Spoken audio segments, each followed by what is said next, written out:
হঠাৎ চীন কেন বাংলাদেশকে ৩০০ ট্যাঙ্ক উপহার দিচ্ছে?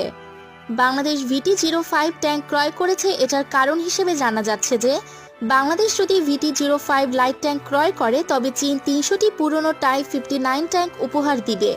শুধু বাংলাদেশকে স্বল্প মূল্যে আপগ্রেড করতে হবে। এটা নিঃসন্দেহে একটি ভালো ডিল, কারণ ৩০০টি ট্যাঙ্ক আপগ্রেড করতে হয়তো $20 মিলিয়ন লাগবে, যা দিয়ে 5টি অথবা 7টি নতুন ট্যাঙ্ক হতো। এতগুলো ট্যাঙ্ক কেন ফ্রিতে দিবে? স্বার্থ ছাড়া কেউ একটা সূচক ফ্রি দেয় না। চীন এই ৩০০টা ট্যাঙ্ক ফ্রি দেবে কারণ বাংলাদেশ এসব ট্যাঙ্ক থেকে শুধু চেসিসটা খুলে নিয়ে বাকি সব ফেলে দেবে।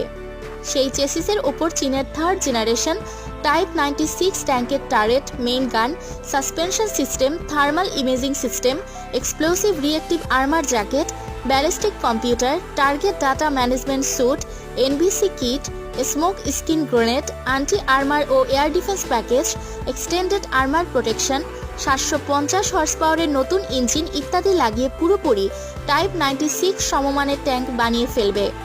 আর চেসিস বাদে ট্যাঙ্কে যত পার্টস থাকে সবগুলো পার্টসই চীন থেকে কিনতে হবে। এসব পার্টস কিনে বাংলাদেশে সংযোজন করে দুর্জয় ট্যাঙ্ক বানানো হবে। অনেকটা টট না কিনেই অ্যাসেম্বল করার মতো ব্যাপার।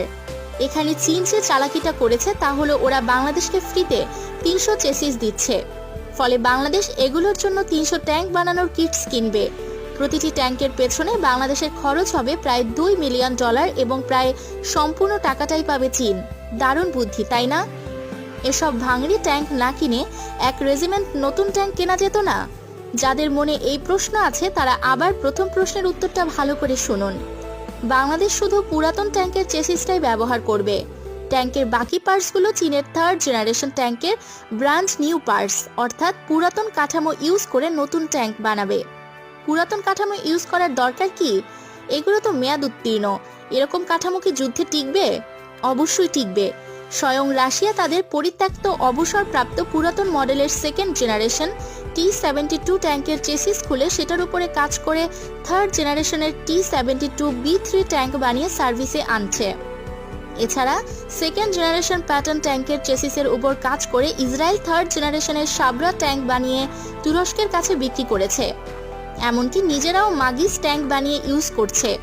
এসব ট্যাঙ্ক মধ্যপ্রাচ্যের যুদ্ধ সময় বেশ ভালো পারফরমেন্স করেছে। কাঠামো বাদে সবই নতুন।